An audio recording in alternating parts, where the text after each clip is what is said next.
Olá pessoal, uma pergunta que me fizeram e eu resolvi fazer um vídeo para responder de uma forma que todo mundo acabe entendendo é por que que um paciente ele ganha uma traqueostomia no caso que a gente mais fala em relação ao Covid, né?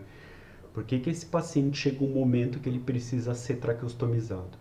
Então vamos entender.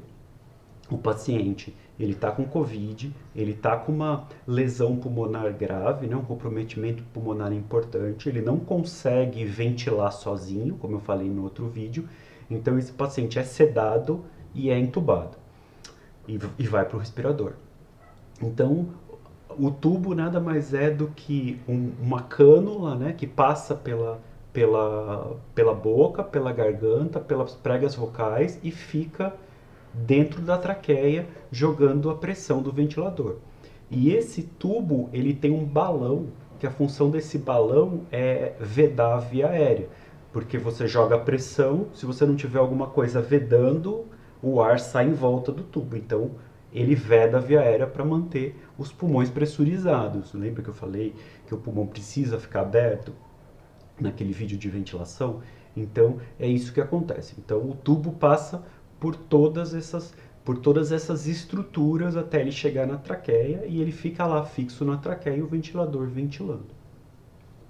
Só que tem pacientes que o pulmão demora para ele voltar ao normal, ele demora para conseguir uma boa ventilação e o paciente conseguir ficar fora do ventilador. Então demora um tempo. Às vezes o pulmão fica vários dias lesionados e o paciente precisa ficar vários dias no respirador.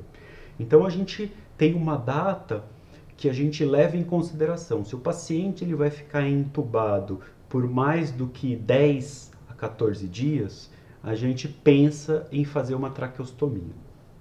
Então a traqueostomia é uma incisão que a gente faz aqui na região do pescoço e a gente disseca até chegar na traqueia e coloca a cânula aqui no pescoço. No lugar da cânula passar pela boca, a cânula passa aqui para o pescoço. Então, o paciente que vai ficar entubado muito tempo, o pulmão ainda não está funcionando bem, a gente decide por fazer uma traqueostomia por duas coisas. A primeira coisa é porque quando a cânula está direto aqui no pescoço, ela não passa pelas pregas vocais. E as pregas vocais são estruturas que se machucam muito fácil. Então, se a cânula está passando pela boca e passando pelas pregas vocais, a cânula fica forçando as pregas vocais numa posição aberta, porque ela precisa estar aberta para a cânula passar. Então, as pregas vocais ficam naquela posição aberta, forçadas naquela posição aberta, com o tubo forçando elas. Isso machuca as pregas vocais. E a gente sabe que no decorrer do tempo a gente pode ter algum tipo de cicatriz aí nas pregas vocais que podem prejudicar a respiração depois. Então, a primeira coisa que leva a gente a fazer traqueostomia é tirar as pregas vocais da jogada. O tubo não passa pela boca, não machuca as pregas vocais e entra direto pela traqueia. Essa é a primeira coisa. A segunda coisa é que quando a gente precisa acordar o paciente para começar a reabilitação, para o paciente começar a se reabilitar, a voltar a respirar sozinho e não depender mais do ventilador, o que acontece? Quando você tem um tubo passando pela boca, é muito desconfortável. Então, o paciente acordado, intubado, é muito desconfortável. Então, quando a gente tira o tubo da boca e passa o tubo para a traqueia, o paciente consegue acordar completamente e ainda ficar no ventilador. Então, o paciente consegue estar consciente, acordado e ventilando aqui pela traqueostomia. Porque se ele ficar acordado com o tubo passando pela boca, é muito ruim, é uma situação ruim, é desconfortável. O paciente começa a brigar com o ventilador.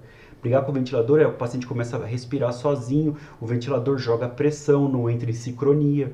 Então, para o tubo estar pela garganta, o ideal é que o paciente esteja bem sedado. Se a gente quer acordar o paciente, então a traqueostomia ajuda a gente nisso também. O paciente fica traqueostomizado e consegue ficar acordado e o respirador ventilando por ele, se o pulmão não estiver bom o bastante. Então é uma outra facilidade. Por duas coisas, voltando. porque a gente tira o tubo que pode estar machucando as pregas vocais e porque o paciente consegue acordar com a traqueostomia. E outra coisa que é importante a gente ter em mente que a traqueostomia, na maioria dos casos, é uma coisa temporária. Depois de um tempo, aquela traqueostomia ela pode ser retirada e o paciente pode continuar a respiração normalmente pela boca e pelo nariz, como era antes. Então, a traqueostomia tem esse caráter.